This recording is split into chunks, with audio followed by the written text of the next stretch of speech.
திமுக அப்படிங்கிற அந்த கட்சி மீது அதிமுக கொஞ்சம் சாஃப்ட் கார்னர்ல காட்டுறாங்க அப்படின்னு எடுத்துக்கலாமா? ஒரு லாஸ்ட் ஃபியூ டேஸ் எடுத்துக்கிட்டோம் அப்படின்னா திமுக மீது ராஜேந்திர பாலாஜி அவர்கள் பேசும்போது ஸ்டாலின் அவர்களுக்கு கோபம் வந்தால் விஜய் ஆட்சியே இருக்காது அப்படின்னு சொல்றாரு.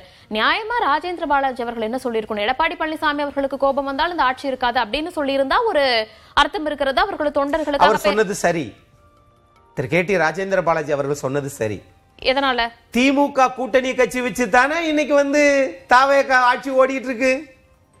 அப்ப தாவேகாவுல இருக்கிறவங்க எல்லாம் விஜய நம்பித்தான் இருக்கிறாங்க நீங்க நினைச்சுக்கிட்டு இருக்கீங்க. இல்ல, அப்படி இருந்திருந்தா நாங்க திருமாவளவன் அவர்கள் இல்ல நாங்க ஒண்ணு ஆட்சி இதுல தாங்க இருக்கிறோம், நாங்க திமுகவோட இருக்கிறோங்க. அதனால அரசியலே இன்னைக்கு வேலை வாய்ப்பு அதிகமாக இருக்கிற ஒரே துறை அரசியல் மட்டும்தான். வேற எங்க போனாலும் நீங்க உழைப்பு இல்ல. ஏன் பெரிய பெரிய கூகுள்ல இருந்தே ஆட்களை வீட்டுக்கு அனுப்பிச்சிருக்காங்க. இப்போ தமிழ்நாட்டுல தாவேகாவுக்கு போனா நம்ம நல்லா பணம் சம்பாதிக்கலாம் அப்படின்ற எண்ணங்கள் இருக்குது. இது ஒரு நீண்ட கால வைப்பு தொகை மாதிரி நினைச்சிட்டு இருக்காங்க. எல்லா பிம்பங்களும் உடையும், அதுக்கு ஒரு காலம் தேவை, அவ்வளவுதான். அவருடைய செயல்பாடுகளை உன்னிப்பாக மக்கள் பார்த்து கொண்டிருக்கிறாங்க. அப்படிதான் நான் பார்க்கிறேன். இப்ப தமிழ்நாட்டுல இந்த மாதிரியான அரசியல் பிரச்சனைகள் ஆகட்டும், இந்த மாதிரி செயல்பாடுகள் நடக்கும்போது பாஜக இதை எப்படி கையாளும்? பாஜக எந்த பார்வையில அதை அணுகும் நினைக்கிறீங்க? பாஜக எப்படி கையாளுது அப்படின்றத உங்களால கணிக்கவே முடியாது, கண்டுபிடிக்க முடியாது. இது இந்த தேர்தல் வெற்றியே ஒரு மிகப்பெரிய என்னன்னு சில பேர் தேடிக்கிட்டு இருக்கிறாங்க. ஆகையினால கணிக்க தவறுனதுனால இந்த தேடல் அப்படின்னு எடுத்துக்கலாமா? விஜய் அவர்களினுடைய வெற்றியை கணிக்க தவறிட்டாங்க அப்படின்னு. அது ஒண்ணு. அதே நேரத்தில் இன்னைக்கு இருக்கக்கூடிய இளைய தலைமுறைகள் இருக்காங்களா, அவங்களுக்கு தேவையான அரசியலை திராவிட கட்சிகள் செய்ய மறந்துருச்சு.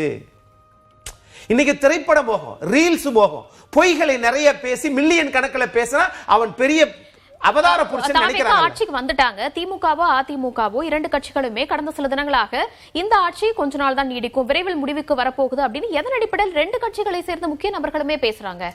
அது ஆட்சி நீடிக்குதா இல்லையா அப்படின்னு தெரியல. ஆனால் அதை தாண்டி அவர்கள் எப்படி ஆட்சிக்கு வந்தார்கள், அந்த நுட்பத்தின்படி திராவிட கட்சிகள் மீண்டும் தமிழ்நாட்டு ஆட்சி அதிகாரத்துக்கு வரணும்னு அவங்க முயற்சி பண்ணணும்.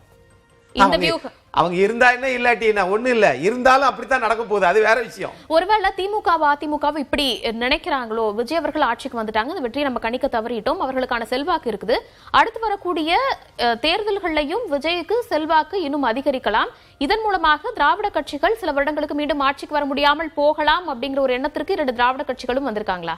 அது எனக்கு தெரியல. அது ஆண்டவர்களுக்கு தான் தெரியும்.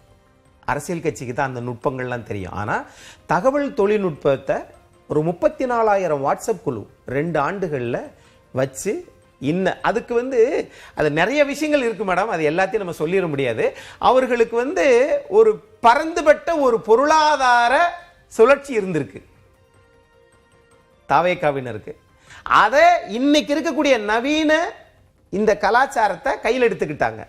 அதுக்கு ஒரு திரைப்படத்துல இருந்த ஒரு ஹீரோ தேவைப்பட்டது. அப்ப இந்த முக்கோண பரிமாணத்தை பாருங்க. ஒன்னு சமூக வலைதளம், இன்னொன்னு அவர் நடிகர், தெரிஞ்ச முகம், சமூக வலைதளம், இன்னொன்னு பொருளாதாரம் அதிகமாக இதில் செலவிடப்பட்டிருக்கிறது. எவ்வளவு அப்படிங்கறத தான் திமுக அதிமுக ஆய்வு பண்ணணும். திமுக அதிமுக ஐடிவிங்கலாம் வச்சிருக்காங்க, அந்த செயல்பாடுலாம் அதெல்லாம் பத்தாது. அவங்க வேற, அவங்க பண்ணது என்னன்னா திமுக அதிமுக திட்டுறது மாத்தி மாத்தி திட்டிக்கிட்டாங்க. அது கிடையாது. நீங்க உள்ள ரூட் லெவல் உள்ள கொண்டு போகணும். ஒவ்வொரு தமிழ்நாட்டிலே 12,000 வருவாய் கிராமங்கள் தான். ஆனால் 34,000 வாட்ஸ்அப் குழுக்களுக்குன்னா அந்த 12,000 கிராமங்களுக்கும் எத்தனை 3 மடங்கு உருவாக்கி இருக்கிறாங்க. அப்ப அதுக்கு எவ்வளவு பணத்தை செலவழிச்சிருப்பாங்க. பணம் எங்க இருந்து வந்துச்சு, யார் கொடுத்தா, எங்கிருந்து வந்த பணம், எப்படிப்பட்ட பணம், இது எல்லாம் மத்தியில் இருப்பவர்களுக்கு தெரியும். ஆனால் மாநிலத்தில் ஆளுங்கட்சி எதிர்கட்சிக்கு தெரியாம போச்சு.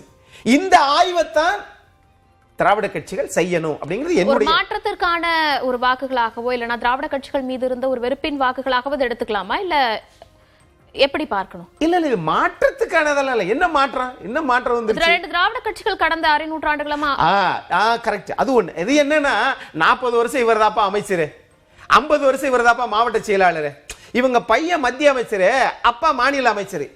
இந்த பிம்பத்தை இன்றைய முதலமைச்சர் இவர் விஜய் அவர்கள் உடைத்திருக்கிறார். அப்ப அது பாசிட்டிவ் சொல்றேன். ஆமா, நல்லது. அதே மாதிரி அதாவது புதிய தலைமுறையினருக்கு வாய்ப்பு கொடுக்கணும் மேடம். திமுக அதிமுக அது சுத்தமா கிடையாது. ஒருத்தரை பார்த்தா 10 வருஷத்துக்கு இவன் அலைஞ்சே போகட்டும் அப்படின்னா அந்த இடத்துல விஜய் என்ன பண்றாரு, இவருக்கு அது தேவை. இவரும் வளர்ந்ததுக்கு பிறகு திராவிட கட்சி மாதிரி தான் பண்ணுவாரு, அது வேற விஷயம். ஆனா வளர்ந்த கட்சிக்கும் வளரப்போகிற கட்சிக்கு அணுகுமுறை இதுதான். அப்ப இந்த தன்மையை மாத்திக்கிறணும். அது மக்கள்கிட்ட பிடிக்கல. இரண்டாவது, மக்களை ஒரு ஏளனமாக பார்ப்பது. ஆனால் திரு விஜய் அவர்களுமே மக்களை இன்னும் திரைப்பட பாணியிலே கொண்டு போறாரு.